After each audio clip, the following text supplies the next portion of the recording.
El antecedente es este: la conquista de Judá por Babilonia. Versos 1 y 2.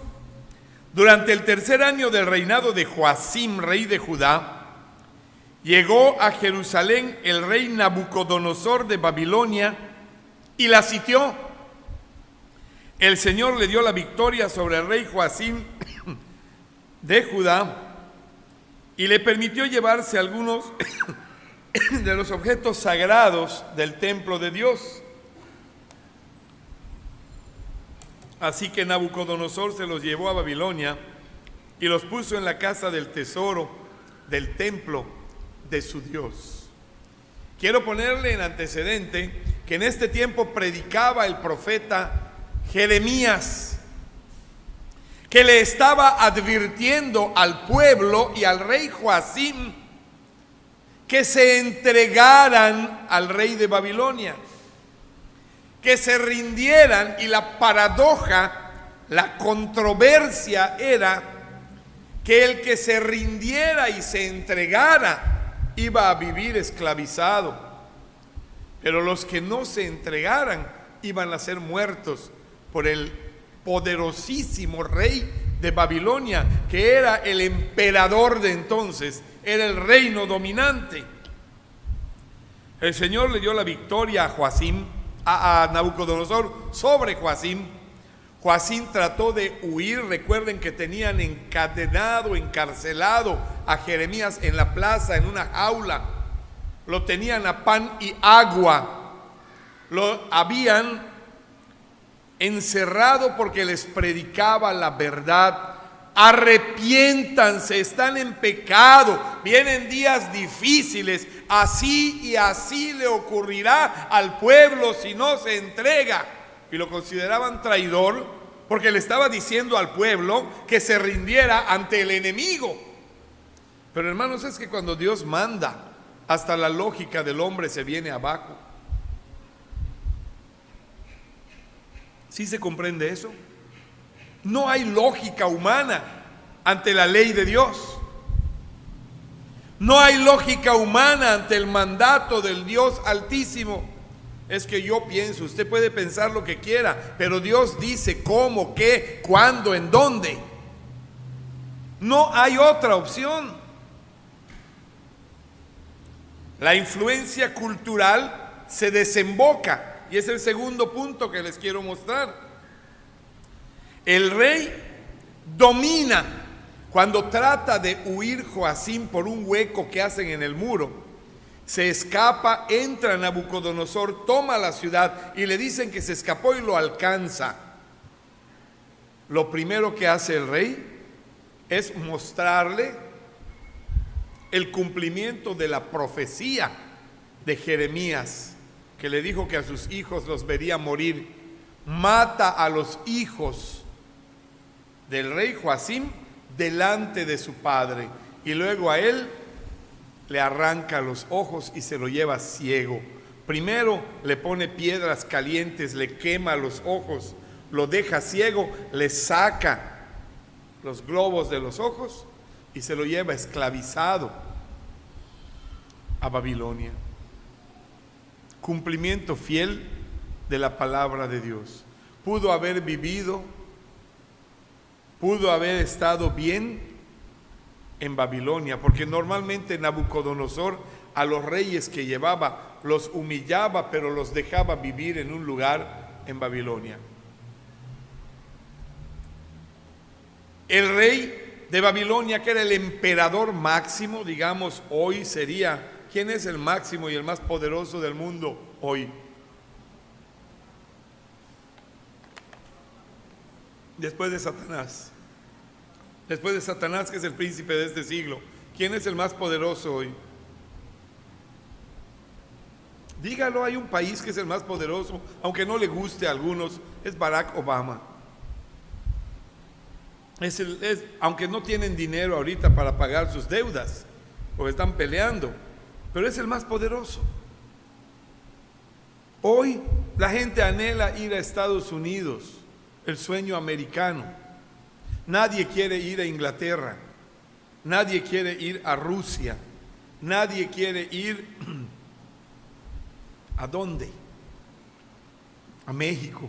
Nadie. Todos quieren el sueño americano. Y es una falacia porque ahí van y viven como animalitos los pobres que llegan. Pero no es mi turno en este momento juzgar eso. El rey de Babilonia, Nabucodonosor, era un Barack Obama de hoy. El rey ordenó a Aspenaz, su jefe del Estado Mayor, que trajera al palacio a algunos de los jóvenes de la familia real de Judá y de otras familias nobles que habían sido llevados a Babilonia como cautivos. Le dijo: selecciona solo a jóvenes. Oiga usted las características que tenía Daniel. Ya las quisiera usted para un hijo suyo, y yo también. Primera característica, vaya palomeando a ver si sus hijos son así. Yo ya lo hice y no me tocó ninguna palomita. A ver usted, dice: jóvenes sanos. Si su hijo está enfermo ya no puede palomear. Jóvenes fuertes. ¿Está cadavérico su hijo o está fuerte? Ponga su tachita entonces. Bien parecidos. Se arruinó la cosa. Bien parecidos ¿a quién? Pero el rey exigió sanos, fuertes, bien parecidos, y le dijo: asegúrate de que sean, vea las características, instruidos en todas las ramas del saber. No quería ignorantes. Ponga su palomita ahí. Seguro usted tiene hijos así. Que estén dotados de conocimiento. Ponga su palomita. Y de buen juicio, es decir, que toman buenas decisiones. No son indecisos. Saben, tienen capacidad de decir esto sí, esto no, por tal y tal cosa. Y luego dijo: y que sean aptos para servir en el palacio real. Los quería para que estén en su palacio con todas estas características. Y Daniel, Ananías, Azarías y Misael eran así. Lástima que no hay fotos para que usted los conociera. Pero cumplían estas características. Dice que se cree que llevaron como a 200 así. ¿Y qué les iban a hacer? Tercer punto, ¿sí? Cambio de raíces culturales, cambio de valores. Les iban a cambiar sus valores, es el tercer punto. El primero fue la conquista en los antecedentes. El segundo, la influencia cultural de Babilonia en los cautivos. Llevar a los jóvenes, crearles una influencia. Ahora vamos a cambiarles. ¿Cómo es la influencia? Les cambio sus raíces, sus valores. Cuando un joven llega a Estados Unidos, un mexicano, lo primero que cambia es que empieza a hablar ya no dice uy, dice oh. Cambia su forma de expresar, ¿sí? Si van al DF empiezan a hablar cantadito. Órale, hermano, no. ¿Sí? Le van cambiando. Así habla el hermano Roberto. No, ya no, ¿verdad? Ella dice mare. Ya es yucateco. Vean el cambio. Le dicen al secretario de Estado Mayor, al jefe del Estado Mayor: enseña a estos jóvenes el idioma. Hay que cambiarles su cultura. Muéstrales el idioma babilónico.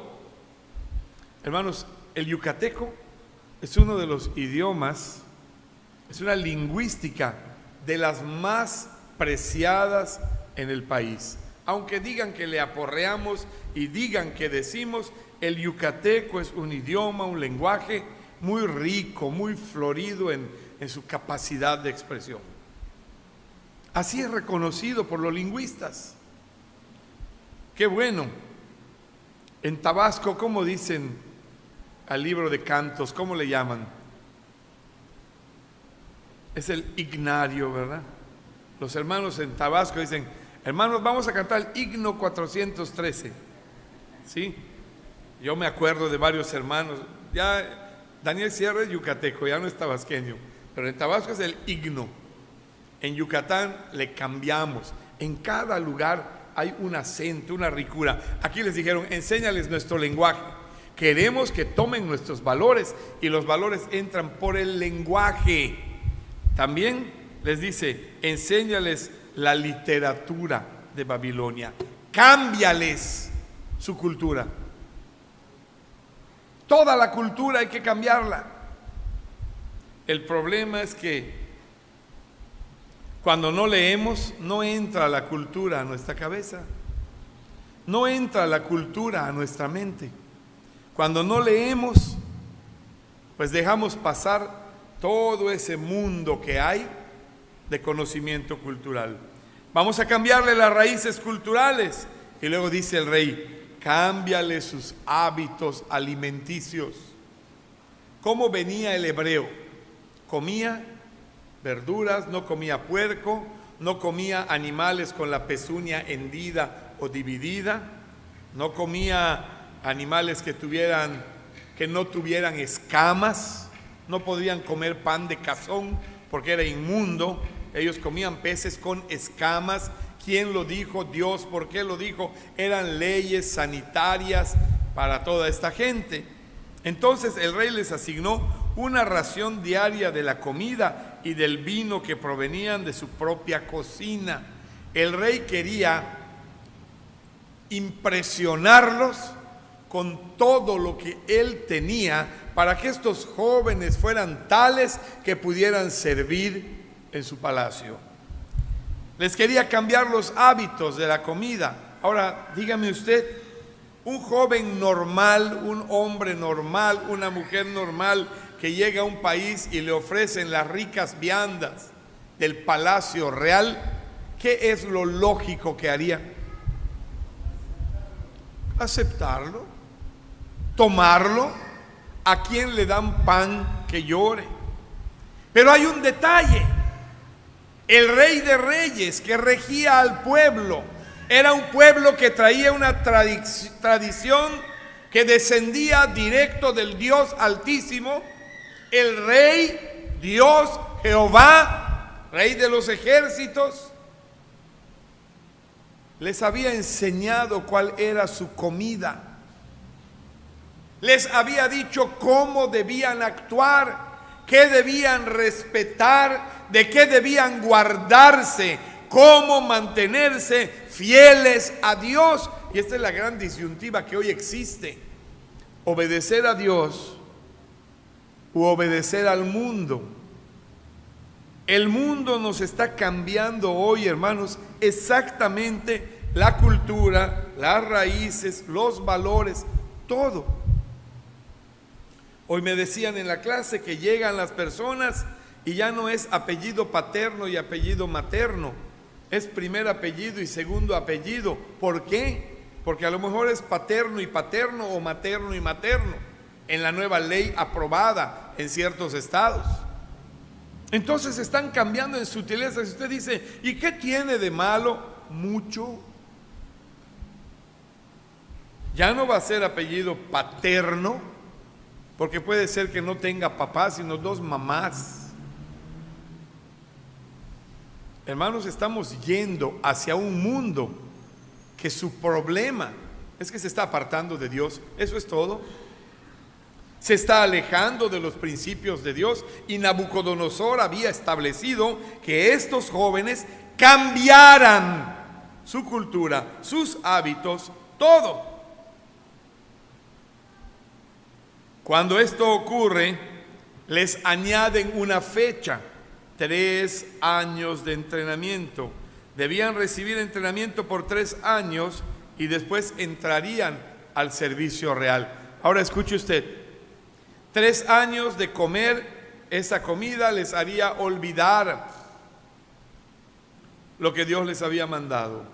3 años de hablar otro idioma donde la palabra Jehová no existía. Yo soy el que soy. 3 años de practicar otra religión cultural de acuerdo a la literatura que les enseñaba quiénes eran los dioses babilónicos. Era un cambio radical, era un reset. Vamos a poner en cero tu mente, vamos a inyectar nuevas cosas y tú vas a tener un cambio. Eso está pasando hoy en el mundo. Hoy los niños todavía ven a papá y a mamá y están empezando a ver dos mamás y dos papás. Cuando se muera esta generación, los que nazcan después, ¿qué van a ver? ¿Cuáles van a ser las costumbres? ¿Qué va a ser lo normal, lo natural? Un mundo de corrupción, un mundo de engaño, un mundo que se aleja de Dios. Le puedo mencionar muchas cosas. Hoy veíamos en la clase que estamos en una guerra espiritual. Ustedes lo han estudiado en Vida Discipular 3. Hay una batalla por tu mente, una batalla por tus actos, una batalla por tus creencias, una batalla por tus valores, una batalla por tus principios. Y lo que encontramos es que hoy en día hay cristianos que dicen: yo soy de amplio criterio. Permíteme, no es tu criterio, es la ley de Dios. No hay negociación. No es lo que crees, no es lo que piensas, no es lo que tú dices que debería ser. Hoy hay papás que creen que sus hijos deben probar de todo para que tengan experiencia. Y la Biblia dice: abstente de esto. Dile no. El Señor habla de cero tolerancia al pecado. Pero ese amplio criterio de algunos cristianos que realmente no son cristianos, sino que son gente que quiere ser cristiana, pero a su manera, no respetando los absolutos de Dios. Porque si yo no respeto el absoluto de Dios, no soy cristiano. Alejan su vida, alejan a su familia, alejan todo. 3 años de entrenamiento, pero no solo cambio de raíces culturales, no solo cambio de hábitos alimenticios, no solo cambio de idioma, de literatura, cambio de nombre. Déjeme explicarle, yo hice un cuadrito aquí del nombre hebreo y su significado y el nombre babilónico y su significado. Por ejemplo, Daniel, en hebreo, ¿qué significa Daniel? ¿Quién me puede decir? A ver, esos investigadores de la Biblia. Ahí están con sus celulares buscándole.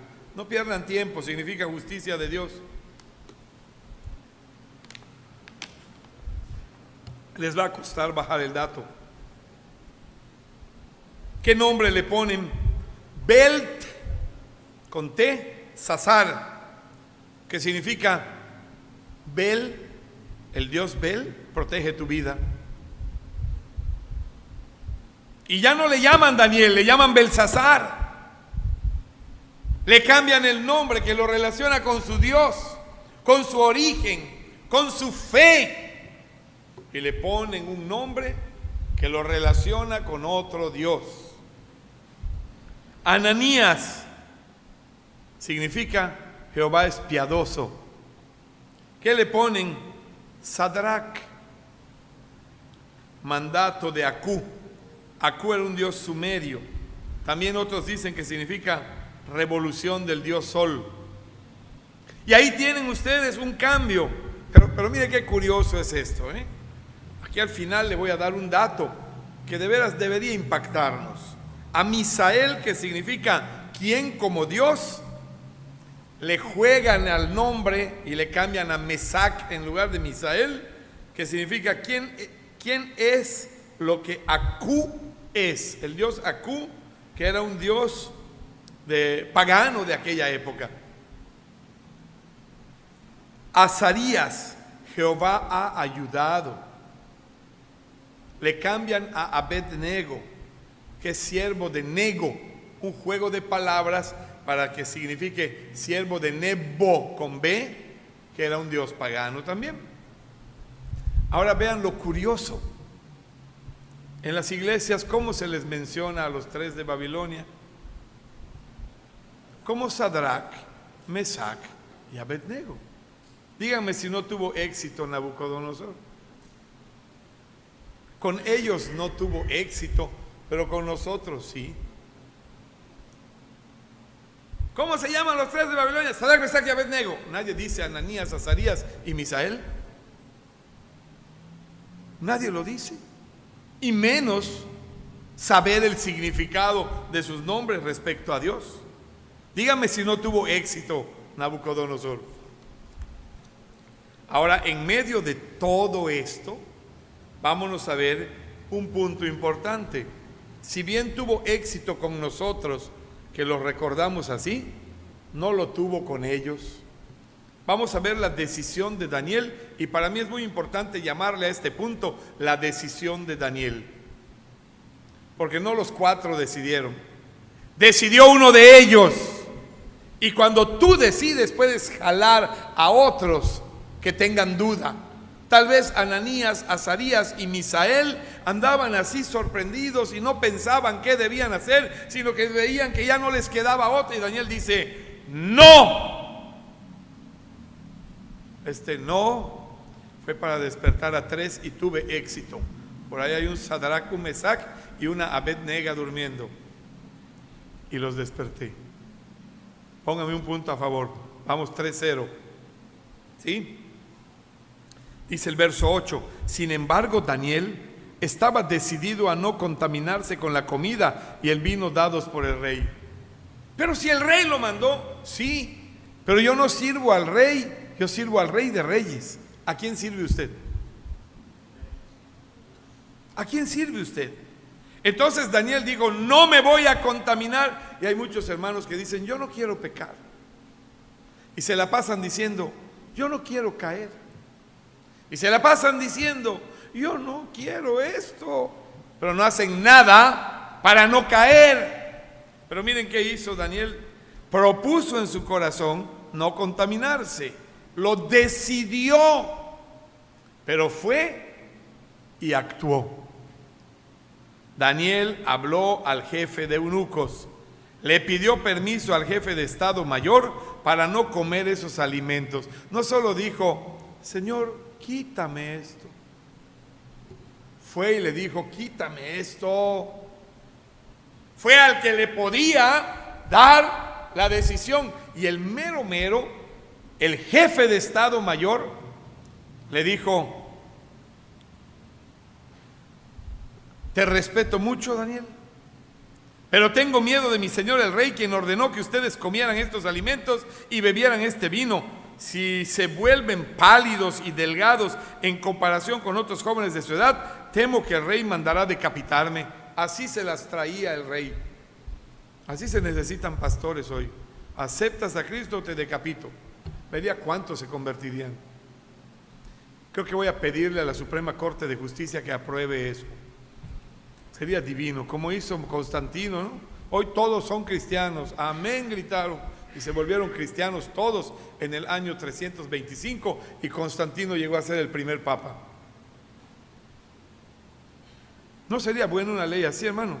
Decapitar a todos los contadores públicos que no entreguen todo su dinero al Señor.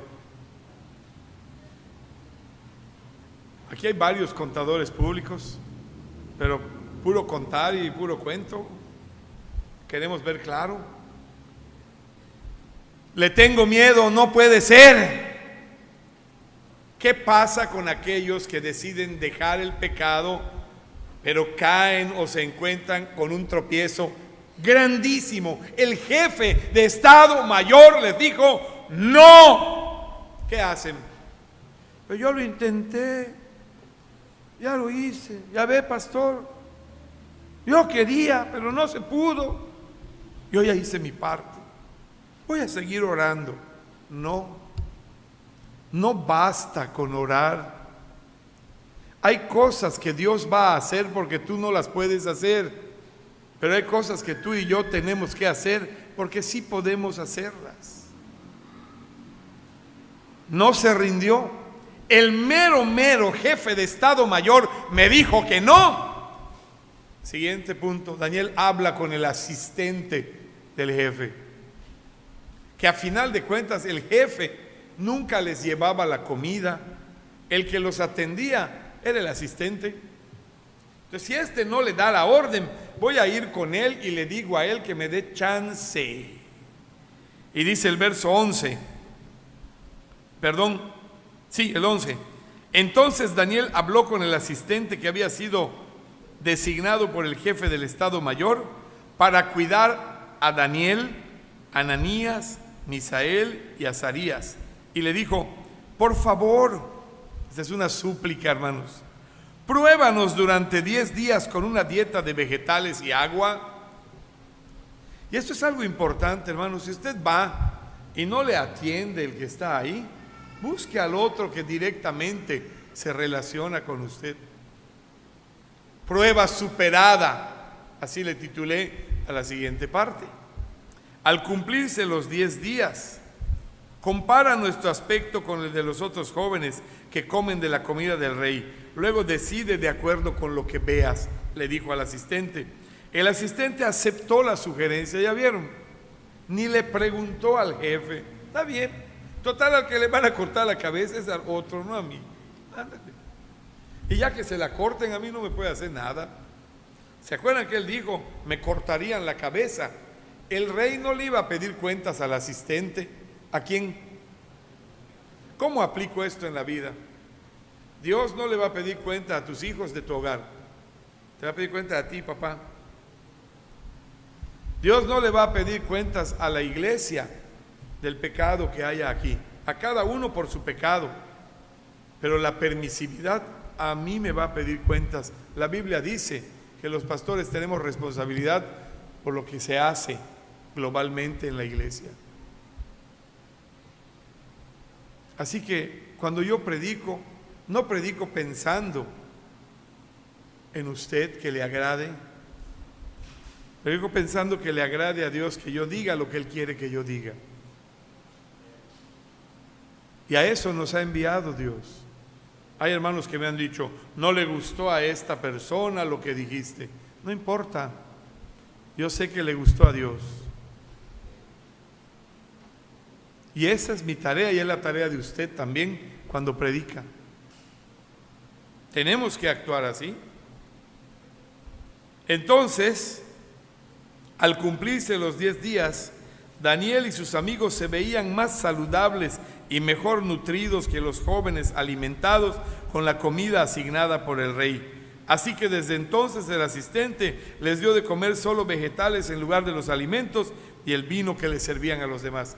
Déjeme decirle algo. Cuando Daniel agotó sus recursos para agradar a Dios, Dios hizo la parte que le correspondía. Imagínense que Daniel agotaba los recursos, le daban zanahoria, le daban espinaca, le daban chayote, calabaza yucateca, todo. Y se iban a ver demacrados y mal. ¿Quién había fallado ahí? ¿Quién iba a fallar ahí si ellos quedaban mal? Dios. ¿Quién iba a quedar mal si no caía fuego del cielo en el monte Carmelo? Cuando oró Elías y dijo, haz que este pueblo sepa que tú eres Dios. ¿Quién iba a quedar mal? Elías sabía que Dios tenía que mandar fuego porque era el Dios verdadero. Y si la prueba era fuego, fuego caería. Si la prueba hubiera sido nieve, nieve caería. Dios sabe lo que tiene que hacer, hermanos. Sabe lo que tiene que hacer con su vida, con mi vida, pero está esperando que nosotros hagamos lo que tenemos que hacer para que Él haga lo que sabe que tiene que hacer y que va a hacer.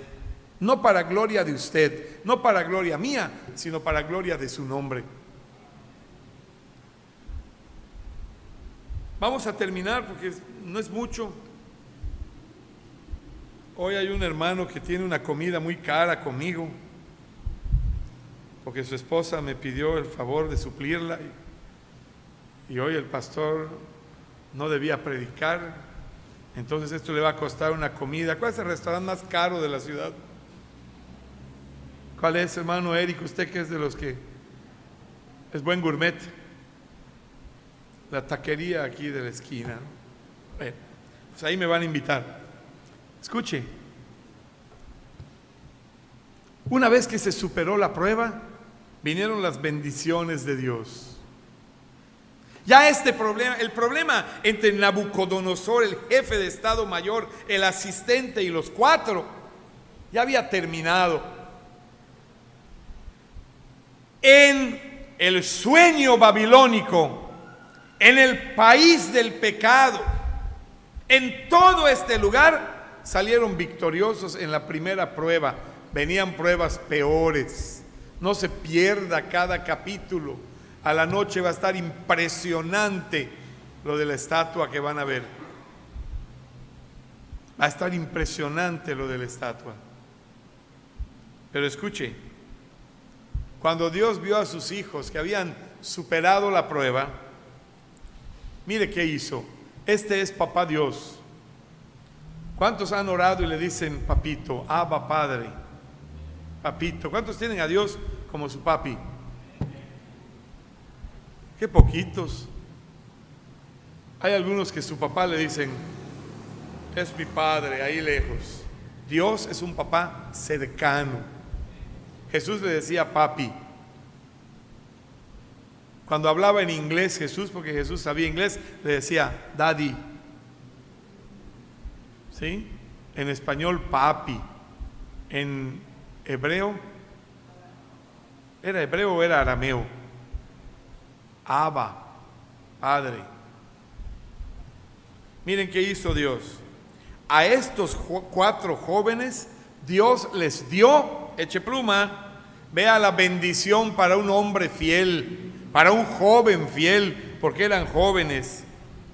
Aptitud excepcional para comprender todos los aspectos de la literatura y la sabiduría. El rey te dijo que estudies su literatura. Te voy a dar sabiduría para que disciernas esa literatura que te están enseñando. Para que compares la mentira con la verdad. ¿Cómo puede contrarrestar Dios que yo no sea engañado? Me da sabiduría. Y luego dice, y a Daniel, además de eso, le dio la capacidad especial de interpretar el significado de visiones y sueños. A ver. ¿Y para qué? ¿Para qué lo quería Daniel? ¿Creen ustedes que en ese momento Daniel soñaba que le iba a servir para algo el interpretar sueños y visiones? Pero Dios, que mira el pasado, el presente y el futuro, sabía que venía el sueño de Nabucodonosor y estaba preparando a su hijo como le prepara a usted y me prepara a mí. Ahora hay cosas que usted no comprende, que yo no comprendo. No sabemos por qué, pero Dios sí sabe, no solo por qué, sino para qué las tenemos. ¿Para qué vino este cáncer? Probablemente Dios te va a usar para una bendición. ¿Para qué vino esta adicción? Muy seguro Dios te va a usar para bendecir a otros cuando tú hayas salido adelante. ¿Para qué vino esta prueba? Para que salgas fortalecido y le seas un instrumento de bendición. Cuando se cumplió el periodo de instrucción ordenado por el rey, 3 años, el jefe del Estado Mayor llevó a todos los jóvenes ante el rey Nabucodonosor. Y miren a Dios actuando en esto. El rey habló con ellos y ninguno le causó mejor impresión que Daniel, Ananías, Misael y Azarías. De modo que entraron al servicio real. Cada vez que el rey los consultaba sobre cualquier asunto que exigiera sabiduría y juicio equilibrado, los encontraba no 1, no 2, no 3, sino 10 veces más capaces que todos los magos y brujos de su reino. Y vean el final, la bendición perdurable. Daniel permaneció en el servicio real hasta el primer año del rey Ciro. A ver, ¿y eso qué? ¿Y a mí qué me importa Ciro? ¿Y qué tiene que ver Ciro? ¿Y a mí qué rayos me puede impactar a ver. Pues resulta que después de Nabucodonosor, que fue el rey impresionante de Babilonia, ese reino que era la cabeza de oro, y no puedo hablar mucho porque en la noche les deben decir algo de ello. Ese rey que siendo pagano vio la visión universal, cósmica de Dios,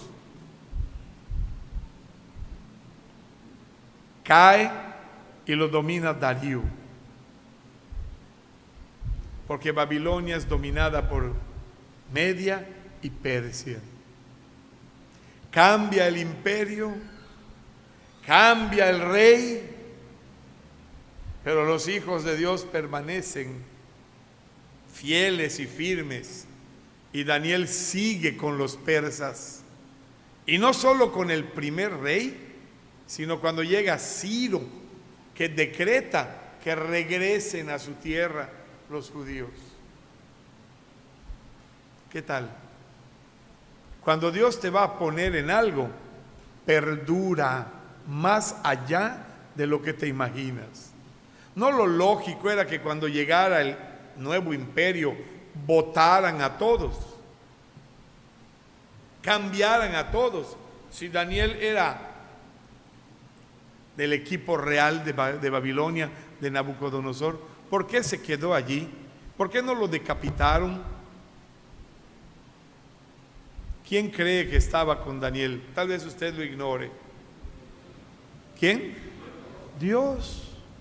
Y es el mismo Dios que hoy está aquí con usted y conmigo. Por eso dice el Salmo 60:12, en Dios haremos proezas. Pero ¿qué hacía que Dios fuera fiel con Daniel? Su amor, su gracia y la fidelidad de Daniel. Porque Dios honra a los que le honran. No hay pretexto. Usted puede decir, es que en la escuela hay mucha tentación. Allí está Dios. Es que en el trabajo mi jefe me pide. Lo pidió el emperador y ellos dijeron, ¿qué puede haber mayor? ¿Cuál es tu pretexto para que no honres a Dios? Para que no confíes en Dios. Dios nos permita, queridos hermanos, crecer en su gracia, abundar en su conocimiento y ser fieles hasta la muerte, porque Él prometió la corona de la vida. Que Dios les bendiga